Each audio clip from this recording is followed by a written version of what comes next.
is yours. Baby, the floor is yours. Yeah, baby, I mean the floor is yours. Baby, come down to the floor is yours. Let me show you how to the floor is yours. The floor is yours. The floor is yours. The floor is yours. The floor is yours. The floor is yours. The floor is yours. Now it's my turn to tell y'all about my big bro Gerard in the podcast crew. Hey, what's up? What's up? What's up, everybody? Welcome to the Floor Is Yours podcast. Thank you so much for joining us. We know that you got a ton of options out there, but you chose to be with us. And so for that, we are grateful. We thank you because every week is our desire to bring you real and relevant conversation that moves the needle forward for our people, our community, and for all our listeners. Thank you so much for joining. This week, ladies and gentlemen, we're going to keep it personal. We're going to keep it just the G unit is with you today. I'm Gregory McKinney, your life and relationship coach. I got my main dude next to me, Gerard, is in the house. Say what's up to the people. Hey, good evening, everyone. Appreciate you joining us. Absolutely, absolutely. Hey, before we go another further, we want to encourage everybody to like, share, and subscribe. Tell your mama, tell your daddy, tell your play cousin, hey, the Floor Is Yours podcast is on. And as always, we're here to discuss the things that we think are relevant, real, and need to be discussed for everyone here. So tonight, ladies and gentlemen, we're going to talk about, we're going to do a show centered around emotional intelligence, which is sort of my wheelhouse, what I do. And so for those of you who aren't very familiar with me, I like to share that I am a life and relationship coach, and my specialty or my niche is communicating with men emotional intelligence. And so I've been now a life coach for over a decade and spoken to hundreds of people. And so so tonight we're going to share some of my experiences and hopefully be a blessing to somebody that is watching. We're going to be speaking a little bit from the book that I wrote, Emotional Intelligence for Men. And so if you know any brothers out there, hey, we want you to tag them, let them know the Floor Is Yours podcast is on. And then also tonight, we want to encourage not just comments, but we want to encourage questions. And so we know that sometimes being a man is hard, and sometimes you want a safe place to come to where you can ask questions and not feel judged. And so we want to offer that to you tonight. And so as you see the discussion going forward, drop those questions. Like I said, now I got my start as a life coach over about 15 years ago. And so years ago, I was the head of a marriage ministry for the church that I attended. And so as the head of the marriage ministry, it was my responsibility to coach couples before they got married and after they got married. And so I really learned my craft in doing relationships. So after I left that church, people still kept calling and say, hey, Gregory, you got 10 minutes, you got an hour, can you talk? And so I really just fell in love with using the Word of God as my foundation, my life experiences, and then also just the passion that I have for people. Was fortunate enough and blessed enough that God blessed me, and I was able to build a career around it. And so now with over 15 years of experience, God has told me, hey, I need you to talk to the men. So after years of doing relationship coaching, I found that in that relationship coaching, a lot of solutions to the problems could have been solved if men knew how to communicate and express what their emotions were in a clear, more precise way. And so I did that. I do it now, and I find it to be extremely rewarding.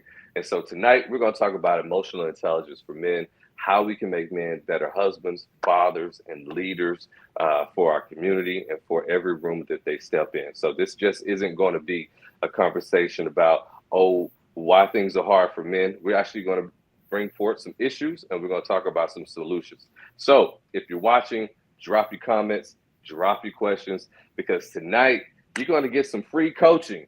You're going to get some free coaching. So if you're interested, then, hey, reach out to us tonight, and we're going to dive into it. Yo, Gerard, how you doing tonight, brother? Man, life is great, man. It used to be an old saying. They say, I ain't going to complain because if I did, it ain't going to make a difference.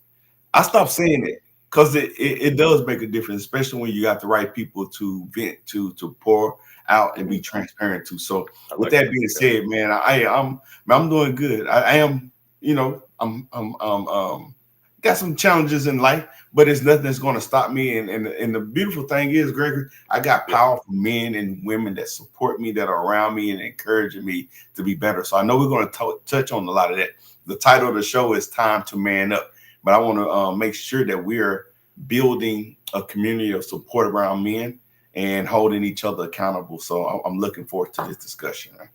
Yeah, absolutely. I really applaud the way you responded to that because a lot of times when you ask another brother how they doing, they have that one word answer, fine, Yeah. right? And so, to kick things off, basically, whenever you hear a brother say he's fine, 90% of the time, 90% of the time he's not.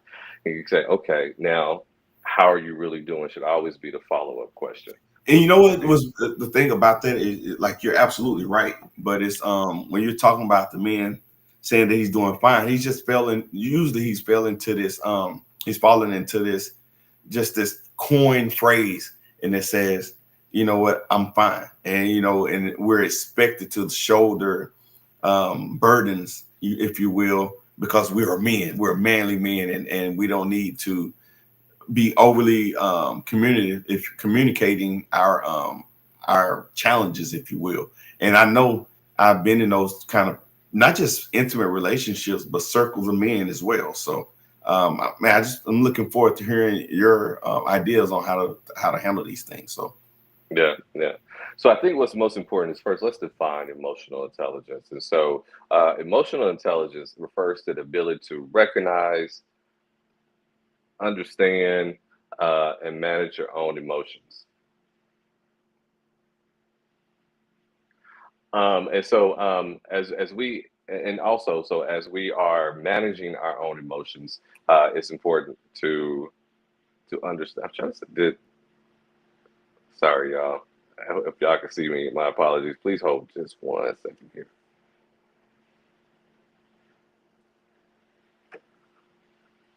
Did you lose me or did I lose you?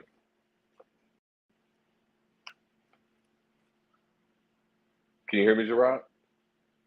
Okay, can't hear you. I'm not sure there we if I go. lost you. There we go. Perfect. Yeah, Oh, you know what? Technology is good when it works, but occasionally it yeah, doesn't. But we're yeah. going to keep going. But emotional intelligence refers to the ability to recognize, understand, and manage your own emotions. And so, a lot of times, men can recognize their own emotions, but they aren't able to really fully understand emotions. And that's where a lot of the space and where a lot of the work is done. And after you understand, only then can you manage your emotions. So, first off, men are taught very early on that you can only have extremes in emotions. And so what that means, you either have to be happy or you can be angry. It's really not a large gray area for men in order to express their emotions. And so that's why sports is such a good outlet for men because they get to have those extreme emotions. So the thrill of success, when you win a game, you're extremely happy, or if you lose, then you're extremely sad. When you're on the court or on the field, you get to be extremely angry. And so, as from the beginning, from jump, we're only taught that emotions have to be felt in extremes. And so that starts us off wrong with self-regulating ourselves and knowing that there is a middle ground where there is peace. It doesn't have to be extremes. And so we think about young boys, when we think about how boys naturally play, boys tend to be a little bit rougher than girls when they play, and it's usually competitive playing. It's usually how far you can throw the rock or who can throw the fastest. And so oftentimes you don't hear boys given an opportunity just to rest. And when boys are forced to rest, it's usually as a form of punishment. And so your mom and dad will tell you, hey, quit that playing, sit down, be quiet. And so we are also programmed to think that when we are stable, that when we are quiet, and then when we are peaceful, it feels like a punishment because I'm not able to express myself. And so there begins a really mismanagement of our own emotions because we aren't taught that peace is not punishment, but peace should be a practice that we have. And that, have you felt that growing up a lot of times, Gerard? Yeah, definitely. And you had me thinking as you were saying that, like, how do you draw that line? Because you do want to teach people to have healthy emotional regulation, right? Right. Yeah. So feeling the highs and lows, there's nothing necessarily wrong with it, Right. you know. But to the point that you're saying, like, how do we begin to practice, or how do, let me take it Yeah. to a child, because you was a child. How do you teach that child, not from just words but behaviors as well, healthy emotional regulation? Yeah, yeah. Well, you know what happens is a lot of times we've gotten away from a lot of traditional practices. One of the best forms of emotional regulation that we don't do a whole lot in today's society is actually dinner time. They did a study about 7 or 8 years ago about how common it is for children to sit at a dinner table or a lunch or a breakfast table with their parents and to remove all other sources of technology and just sit and have conversations. And so, what is not practiced as much is normal, healthy, peaceful conversations. And so, conversations that don't have an agenda. And so, what that means is they are check ins. How are you doing today? How is school? How are your friends? How are you enjoying football? How are you enjoying? And so, away from that oftentimes. And so, how do you teach a child to be emotionally regulated?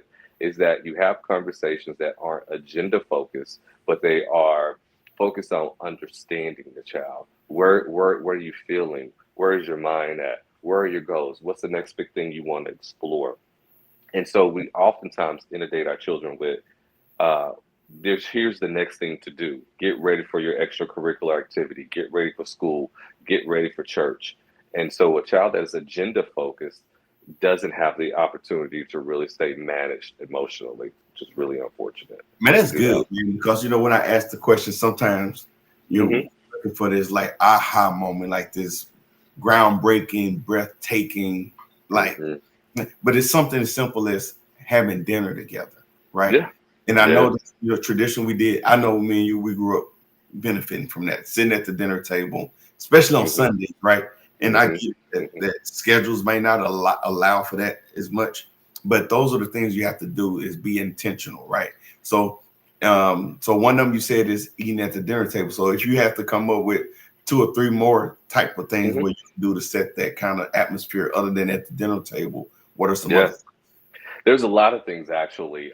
They've shown that children are more peaceful and behave better in elementary when their children when the parents read them a bedtime story. So what it is that there's a connection. And so when the parent comes into the child's room, sits next to them in the bed, and reads them a story before they go to bed, that's calming for the child. At the end of the night, the child is peaceful before they go to bed, and not so much concerned about tomorrow. We're going to wake up at this time. You got to be here. You got to be here at this time. You got to perform at this level. So there's reading bedtime stories. There's actually walking. There's cooking together. What's most important is that you have an activity that you are connecting with the child, and the child doesn't feel a demand to perform. We're just here to connect, but there's no demand to perform. So that could even look like gardening. That could look like a board game, but something that the child doesn't feel like, oh, now I gotta show up and I gotta win and I gotta dominate, which are what boys are taught they have to do a lot of times. You gotta win, you gotta dominate. So I'm Yeah. thinking about the difference in sitting down at the dinner table or a car ride home versus in the yard throwing the ball. Not saying that anything's wrong with throwing the ball in the yard, but that's Yeah. more of a competitive, performance based type of action versus sitting Hmm. down, letting your guard down, and just talk about what you're going through. Right. Yeah, yeah, and even if you did throw the ball around, which is again is a great activity, is after you're done with that, enjoy a lemonade, enjoy a soda with your son afterwards. Just sit and just talk, So let me ask you for a minute or this. two. So we know without question that this can benefit the child. How does that benefit a parent who may not have done that or experienced that growing up? Now they're stepping in that role, maybe lacking themselves. But how can this benefit the parent or the guardian if they're doing these things? Yeah, yeah. Most of the parents that I talk to actually want to be better parents than how they were parented. And so, what you are going to do, you will find it awkward. I mean, you will kind of fumble, but the goal is not to be perfect. The goal is just to be present. And Mhm. so how that benefits the parent is that the parent then learns how to be present for the child. And so if you start at a young age and you're reading a bedtime story and the child doesn't really maybe even fully understand the bedtime story, you're practicing being present. And so over the years, as you practice being present, if it goes from reading a bedtime story, now we're cooking together, now we're cleaning together, now we're going for walks together. What it happens is by the time your child has reached grade school age, you know how to be fully engaged. And so when you start early, you'll be better for them down the road. That's a That's great good. question. That's Yeah. good, man. One more before we go to the next topic. You know, I know you mentioned before that men respond well to praise, Yeah. and I imagine if our female counterparts see us engaged with our children at that level, you know, doing those type of behaviors, that there's some kind of reward maybe in store Hmm. where a woman can see it. And what does that do to your female counterpart if she's seeing you engaged with your children like that? Yeah, it's been said, and I really believe this to be true. I don't have any scientific evidence to prove it, but a woman falls in love more with her husband when she sees him loving on their children. And so, and especially when mothers see her husband with their daughter, she begins to fall more in love with him. It naturally happens. And so, what it does for a woman is that she then begins to understand that she understands that he understands her needs. Yeah. So if you're patient with our child, you can be patient with me. If you're protective of our child, you can be protective with me. If you're soft and gentle with our child, you can be soft and gentle with me. And so she begins to now see that he can demonstrate these qualities that she wants to benefit from, and that draws her closer to him because now Yeah. she sees he has the capacity to do it. And so now it's just about direction. Can you direct it to her? Yeah. Sound like they got a lot to do with trust. Hmm. It Yeah. does. But then sometimes you have to understand that you could be a great father, but not a good husband. And I Yeah. think that's where the letdown happens for a lot of women too, because Mm, those two things don't always coexist together yeah. Yeah. That's for good. men. Yeah. That's okay. I did want to share that with emotional intelligence, there are five components that everybody, should, as you work with me, I always express these to people. The first one is self awareness, right?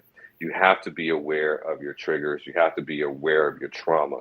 And because that is a large part of why we show up, how we show up every day, is our trauma and our triggers, which are basically the same thing. And so a lot of times this is a handicap for men because when we talk about triggers or our trauma, it's all good. That didn't mean nothing, yeah, I saw my dad hit my mom a few times, but stuff happens. It ain't no big deal. It really didn't affect me, but it really did. There's nothing in life that you have consumed through your ear gate or your eye gate that has not affected you. Nothing leaves you neutral. I'm gonna repeat that to everybody because there's a big misunderstanding when people say it's all good and don't it didn't affect me. Nothing, nothing leaves you neutral. If you consumed it through your ear gate or your eye gate, then it has changed you in some form or fashion. It may be by a very small percentage, but you gotta realize that that's now imprinted in your memory for the rest of your life, and so you're gonna carry that whether you want to acknowledge it or not. Hey, there's another part, and maybe I don't want to get too far ahead if you're going to talk about this, but when you're talking about self-awareness, there's also Hmm. the need to know your strengths, right? Right. Yeah, Yeah. yeah, yeah, yeah. You want to know how you show up and have a responsibility for how you show up too. Part of the reason why men are very successful at manipulating women is because men understand their strengths. And so a lot of men understand, hey, I got charisma, I got charm, or I got money, or I got a way with words, or I'm talented, I can play a musical instrument, or I can sing. They understand that they have great leadership skills or something like that. And so it can be used in a negative way also if the man is not over his trauma. And so a lot of times men have to be responsible for their strengths too, because if they're not, they can use that to manipulate women. Yeah. That's good. That's good. And I see that I think we just lost Gregory. So while we're waiting on him to get in. We're going to go ahead and go to some of the comments while we work on getting him back in. So some of our trusty people online, Mr. OG Ron Barnett, he's saying, what up, fellas? Appreciate you tuning in and checking us out. We got, oh, yeah, happy belated birthday to you too, Ron. I know you was on a cruise, but I hope you enjoyed yourself. You and your lady had an awesome time. So welcome back to the States, man. Appreciate you for tuning in. My hometown, good buddy, longtime friend, Corey Sanders is checking in. We talk a lot. I'm glad you're checking in, brother. One thing about you and I love about you is you always looking at ways on how you can grow and how you can improve who you are as a person. You know, there's this saying that people say that we shouldn't be overly worried about what people say, or we shouldn't worry about what people say about us. And I think we need to add context to that. And you're careful about that. You want to know what the people who care about you the most and the people that you care about, you want to know what they think about you. So that's an important, strong suit about you. And I appreciate that about you. So thanks for tuning in. Miss Dorkisa Henry, thank you for tuning in as always. She makes it a point to join us. So I always want to recognize you when you're on.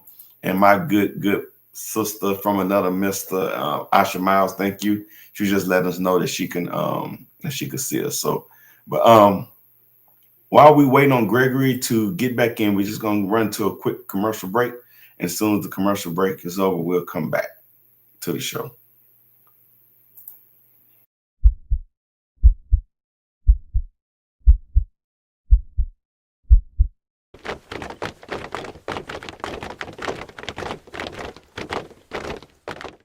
View it as a form of empowerment or like a linguistic reappropriation, as some argue that it continues to carry the weight of oppression and should be done away with immediately.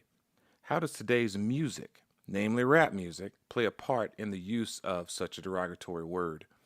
We'll talk about that. As we know, rap music has an immense influence. All right, so that is my cousin, Dr. Marlon Ware. He has a show on this. It's called The Urban Vibe. So tune in to Mogul Media and follow Dr. Marlon Ware. So Gregory, I think you got you back, brother, man. Welcome back. I know we had a few technical difficulties in the beginning and again now, but got you back. And you were talking about I can't remember what you were talking about before we lost you. Self-awareness. Yeah. Men got to be aware of their strengths in order to use them in a positive, productive way. And so sometimes men use their strengths in a negative way, but also men need to know their strengths so that they know their value also and what they bring. And part of emotional intelligence is not only effectively communicating your emotions, but effectively communicating your value as well. If you know that you're a man that can bring clarity, organization, protection to your home or to your community, it's imperative that you're able to express that as well, because that home and that community and that school, they need men who have these gifts. And so you want to be able to say, when you get me, you're going to get this. When you get Gerard, you're going to get someone who is concerned about this community. When you get Gregory, you're going to get someone who is spiritually grounded and emotionally intelligent. That's what I bring to this organization, to this family, or to this community. And so self-awareness is extremely important. Okay. The next component is self-regulation, being able to manage your stress levels, which is difficult sometimes because life is just full of stress, and not letting it overtake you. One of the things though, so if you want to understand if you need more self-regulation, I'm gonna give you this quick little way to manage that. Is if you have to fall asleep to some type of noise, then you have an anxious nervous system. And so a lot of times people, they'll just say, it's just my habit. I fall asleep with the TV on, or I fall asleep with, noises behind, like rain falling or nature sounds, that kind of thing. Well, by design, we are supposed to be able to sleep in quiet. It's just our natural environment. So the AC or the refrigerator, the dishwasher, or a dog barking. We should not need any created things to help us fall asleep. And so on a very small level, if you have to fall asleep with your TV on or your radio on, that's a sign that you have an anxious nervous system and you need to be more self-regulated. because you're having too much stress around you, and your body's not able to calm down. That means that your body is always needing to operate at a certain level of stress in order to feel comfortable. But we want to operate with lesser stress, which is supposed to be normal. So that's a quick little way to test yourself. I like that. Gerard, do you got to sleep with the TV on, Gerard? Do I have to? Yeah. I don't have to, but I do out of habit sometimes. Sometimes it depends. Yeah. Yeah, that's your body trying to distract you from your stress. So, like, if you fall asleep watching Martin, you're thinking about Martin, you're thinking about the episode, and you're not thinking about life. And when Yeah, you're sitting in a quiet room, you have to think about life, and that forces you to feel anxious.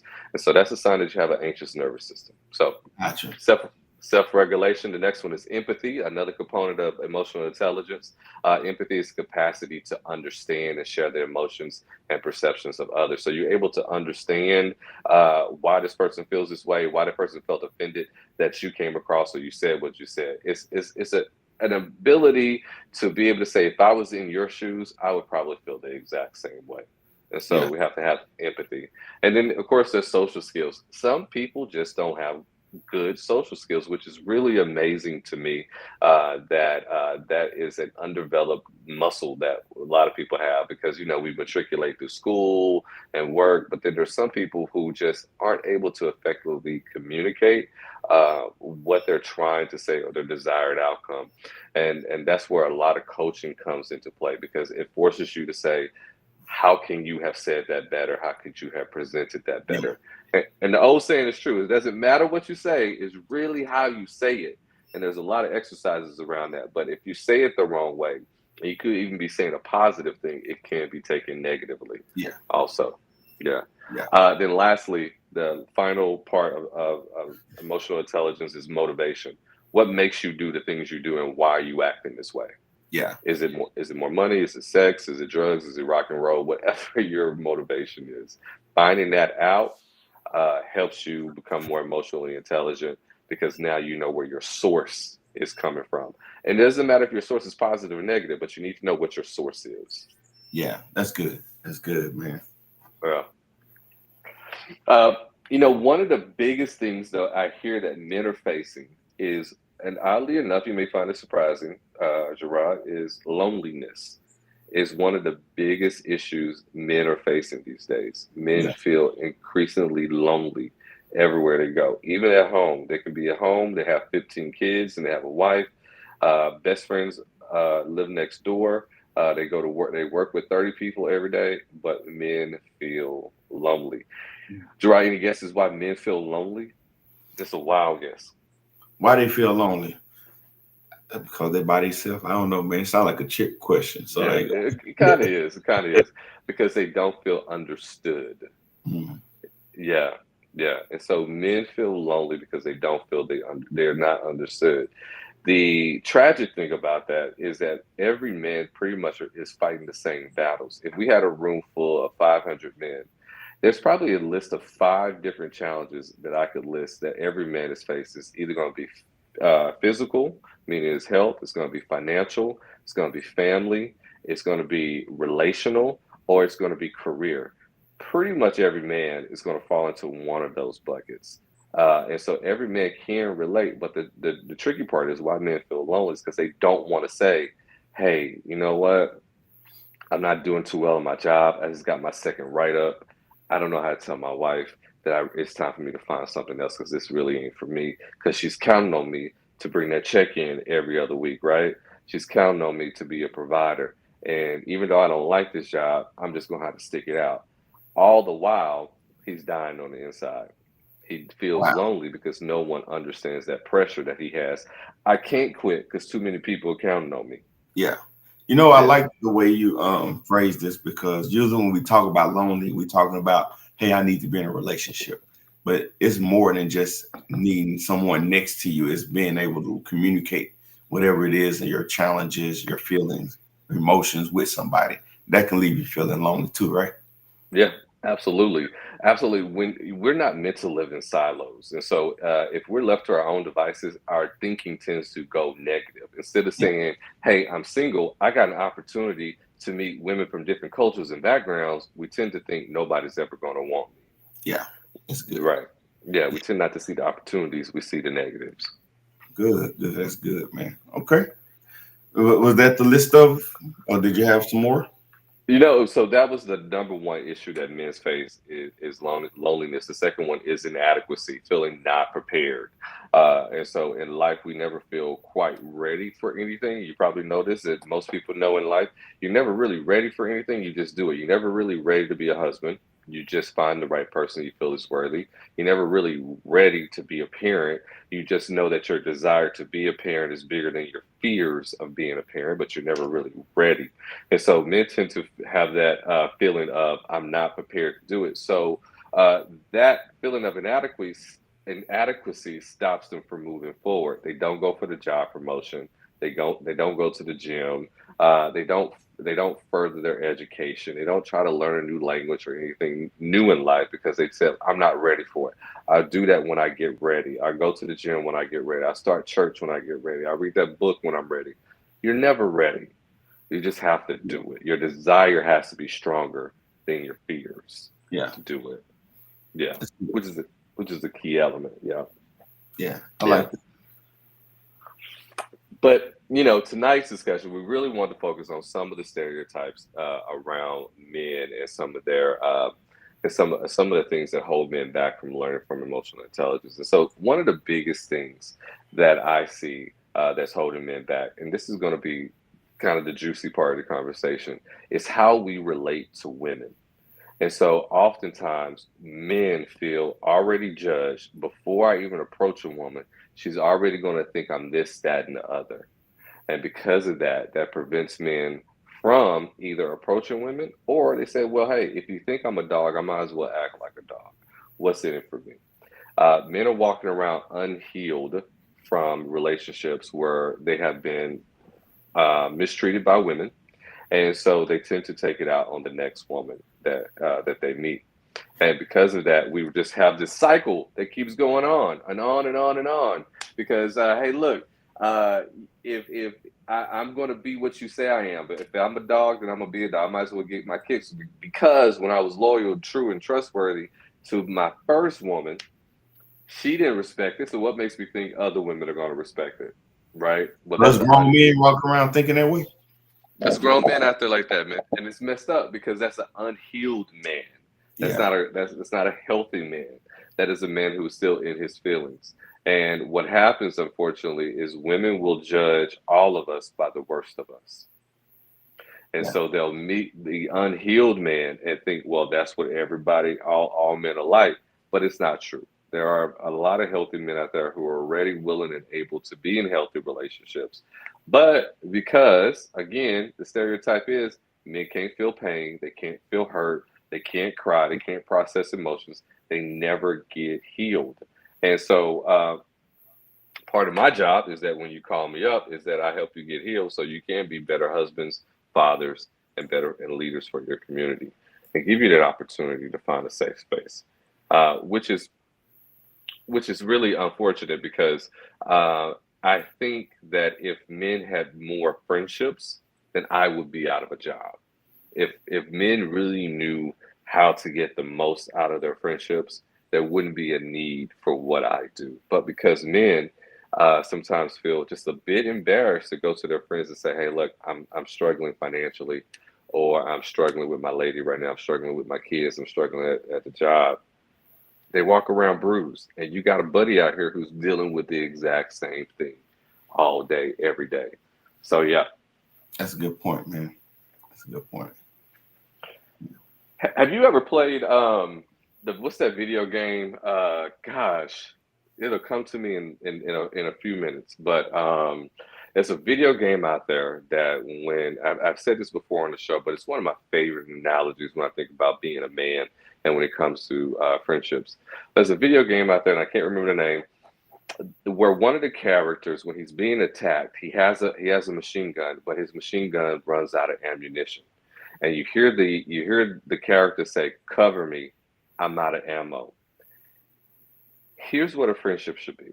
A friendship should be when you notice your friend is reloading and he needs to be covered. A real friend will say, "I got you. I'm covering me. You're gonna cover him." Because men are out here facing real issues. And so he says, "Look, I'm dealing with a heartbreak. Can you cover me? I'm dealing with a financial issue. Can you cover me? I'm dealing with a sickness. Can you cover me? The enemy hasn't taken me out, but I am in real danger. And if you don't cover me, I may not make it through." Mm. And so, a real friendship, to all the men that are listening, is when your friend has run out of ammunition, meaning that he's not out of the game, he's not out of the fight. He just needs a moment to take a knee and reload. He needs to restore himself, he needs to refresh. He needs a moment alone to really reevaluate what his goals are. Cover Mm. me, because I'm in a tough spot. And if you don't cover me, the enemy may take me out right now. Yeah, And that is what a real friendship is, when you can cover him as he is reloading. yeah, that's Yeah. good. That's good. So I imagine like you don't just have those conversations in the spur of the moment. Well, I ain't gonna say you don't just have them. I think you prepare for those. If you're in these relationships, friendships, partnerships, don't you have these conversations beforehand to let each other know, like, hey, this is who I am. This is the purpose. Early on, before we even started the show, you asked me, like, Gerard, do you have any goals? Right. And I shared, I was like, yeah, I have a few. We're going to have to talk about that. But I think you have those conversations with the people that are in your closest proximity, right? So that they can know what your aim is, what you're trying to accomplish, and they can see when you're off your game or when your behaviors don't align with the goals that you set. Yeah, yeah. Depending on how close you are with someone, it depends on how frequently or how casually you can have the conversation. If you're really tight with somebody, you can just throw it out there. Like with you and I feel like I can just throw it out there, be like, "Hey, Jerome, I'm thinking about writing another book. What do you think about this topic or this idea?" Yeah. I feel like I can just throw that out at any time. It doesn't have to be like a sit down Zoom call, put you on the calendar type of thing. Yeah. But then sometimes you may want to put someone on the calendar, a professional like me, and call them up and say, "Can I get a moment of your time?" Depending on how close you are with the person. Mhm. I do also think, though, those conversations need to be had. So we shouldn't necessarily focus on how convenient or inconvenient they are, just as long as they happen. Yeah. Because that's what's going to get you to the victory. That's what's going to get you that time to reload. That's what's going to get you through the war, get you through the battle. Is that you got to have those questions. And I would say that every man needs somebody in their life where they can open up to like that. And it has to be a two-way street, right? It has to be, as I share, you share, because that's where trust is really built. Sure. If it, like there's sometimes when you talk to a professional, maybe the professional doesn't share, but in a real friendship, that's how trust. No one person should be on like this pedestal and they're looked at as the wise one. But if we're friends, we're going through this together. We're going through the trenches together. I cover you, you cover me. And so every man needs someone that can hold him accountable. And I think that as men, we need to stop looking at someone pushing us as trying to attack us, when accountability is a way of saying, "I got your back, man. You Yeah. told me you're trying to lose 20 pounds. So we're not going out to have pizza. We're going out, we're going to have a salad. Your doctor says you got to lose these 20. We're going to go grab a smoothie. We're Yeah. not going to do hot wings. Yeah. I just can't let you go out like that. Yeah. Yeah. Yeah, yeah. I know you married, so I can't let you go holler at her. You're gonna no, you can't be operating. I can't even listen to you talk about other women. You got a ring on your finger. No, we don't do that. I gotta Yeah. hold you accountable. That's a real friendship. Good stuff. Good stuff, man. So we can go ahead and wrap it up. I know you usually say the best for last. So you got any words of encouragement, parting thoughts to leave people with before we go and tell people how to reach out to you? Yeah, look, as men, I'm gonna tell you the hard truth. It's not meant to be easy. It's meant to be tough so that you can be tough. The purpose of being a man is remaining strong. So when the people around you fall, you have the strength to catch them. It's not meant to be easy. It's meant to be tough so that you can be tough. And so because this is a real war. The devil is after your family. He's after your marriage. And so you got to be ready every single day you get up to fight in a war. This isn't light work. This is real hard stuff. But what I want to tell you though is that it is winnable. The war is winnable. if you get the right community around you, talk to a professional when you need to talk to the professional. But don't neglect yourself. Don't neglect yourself for the sake of just trying to man up and push through. Pushing through will push you to a grave. Get the tools and the resources that you need so that you can sustain your strength, so that you can fight for what's really important, and that's your family and that's your legacy. As a man, it is your purpose to move the needle forward, to go further than your father did, so that your son and your daughter can go further than you. That's good. That's good, man. And Yeah. you give them the kind of great wisdom all the time, but you're also giving them something to start off with, and with a free consultation. So, why don't you give the people a little bit about your website and what Yeah. they reach out to you? Yeah, absolutely. Hey, you can reach out to me at www.gregorymckinney.net.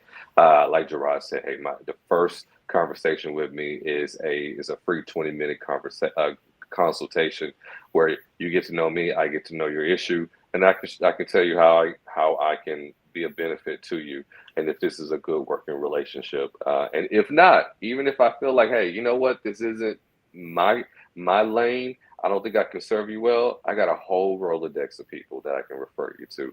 So I'm not going to leave you without help. So reach out to me. And even if it's not me, I'm going to make sure you find the help that you're looking for. I hope that is me, though, because I think I do pretty good work. So, yeah, you reach out. You can schedule. You can click on my calendar on my website, www.gregorymckinney.net. And I look forward to working with anyone who's ready to do the work. Yeah. And aside from your coaching, you're also an author, and we shared this before, but I'm going to pull up your book and let you plug that right now. Yeah, absolutely. So I wrote a book, Emotional Intelligence for Men.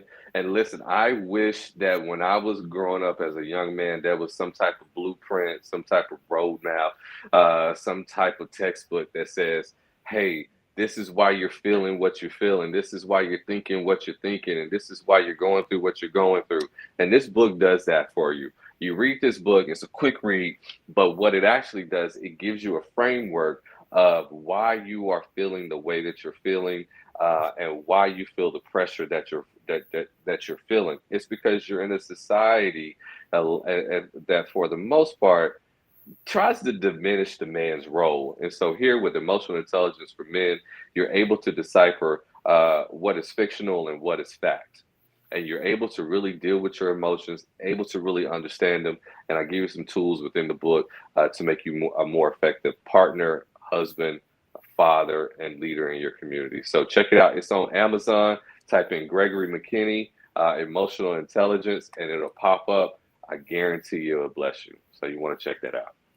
Yeah. So, ladies, you know how we always come in and plead to you to help the men out in your lives. So most men are not going to go out and order this. So maybe you can buy this. Christmas season is coming up. There'll be a good stocking stuffer or something. So just go ahead and help your men out and order this book, Emotional Intelligence for Men by our very own Mr. Gregory McKinney. Thank you. Yeah, definitely. It'll bless you. I wish I had it when I was a younger man, but hey, it's out there now, and everyone that's read it has had some positive opinions about it. So, yeah. That's good. So we got a great show coming up here in the near future. If you've been following us, you know that we're passionate about politics and also passionate about protecting our women. And sometimes the things that we're most passionate about, they cross paths. And this show right here that's coming up next is that. So if you've been watching the news and politics and social media, you know there's this loudmouth guy, and I use that word intentionally. His name is old Stephen A. But he's attacking one of our very own sisters, Jasmine Crockett. And, you know, Jasmine is doing great work in the community, man. She's a civil rights attorney. She's a sitting congresswoman. And, man, she is in the fight. She is one of the women, the loudest voices out there, the most powerful voices, the most intelligent voices out there right now, bidding the work against the enemy for the betterment of our community. And one of the worst things for us to happen to us is someone in our community to come out and attack us on behalf of the people who want us gone. We are literally under attack, and that's no overstatement. There's no hyperbole. We are under attack. And this other guy, I just call him 47. Well, he has called Jasmine some of the ugliest things. He questioned her intelligence, telling her she has low IQ and her wordiness in the community. And Stephen A is backing it up. And so what we're going to be talking about again is where we should be as men in our community, and not just encouraging our women, but I was talking to IC earlier, and she said we need to make sure that we are there protecting our women. So, and this is not just people on the same caliber as Stephen A. We'll never talk to Stephen A. probably ever in our life, but there are everyday people that we come across that are not necessarily attacking our women, but they just got this neutral stance. They see things happening to the women in our community and they do nothing. They say nothing. And I think that's just as bad as the people that are doing the attacking. So we're going to have a show about that in the near future. It's going to be a passionate show, but we want to make sure that people always know that here on the Floor is Yours podcast, we protect our women. We uplift our women. We encourage our women, and we love our women. So I just want to make sure that people are keeping a lookout for that upcoming show, and see if you got anything to add to that before we go, Gregory. Yeah, I think that Black women are most admired and the most feared people on the planet, and that's why they get attacked, because Jasmine is just speaking truth to power. And when an intelligent Black woman is speaking truth to power, it just makes people feel uncomfortable. But here on this podcast, we're going to encourage her to keep being the best that she can be, because we love Black women here. If the Jasmine Crockett like people out there that she's inspiring, use your voice. You have a voice, even if it's just the people in your immediate circle. Talk to them, keep them encouraged, let them know, especially women, you are the biggest encourager to us men.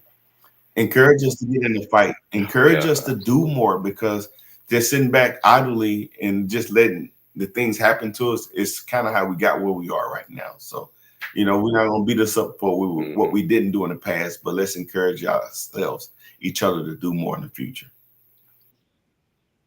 Absolutely. And it's a shame that we got to fight to protect the rights that we were given, because it feels like they're being stripped away. And Jasmine Crockett and all the other Black women out there are just trying to help us keep what we got and not go backwards. And so we want to support them. Absolutely. So keep a lookout. We got shows coming up, and we'll announce it when it's ready. So just be on the lookout. We got a lot of things going on here in the near future too. So make sure you're tuned in. I was about to steal your thunder, man. That's what you do. No, you got it. Listen. Thank you guys so much for tuning in. It has been a blessing and a pleasure to serve you tonight. Listen, we love you guys for watching. Thank you so much. Please like, share, and subscribe. The Floor is Yours podcast is exactly that. It is your podcast. So, hey, communicate. Let us know what topics or issues you want discussed, and we will discuss it in a real and relevant way. We thank you so much for watching. We love you. And until next time, peace, love, hair grease. We out. Need another, this one here really do it for you.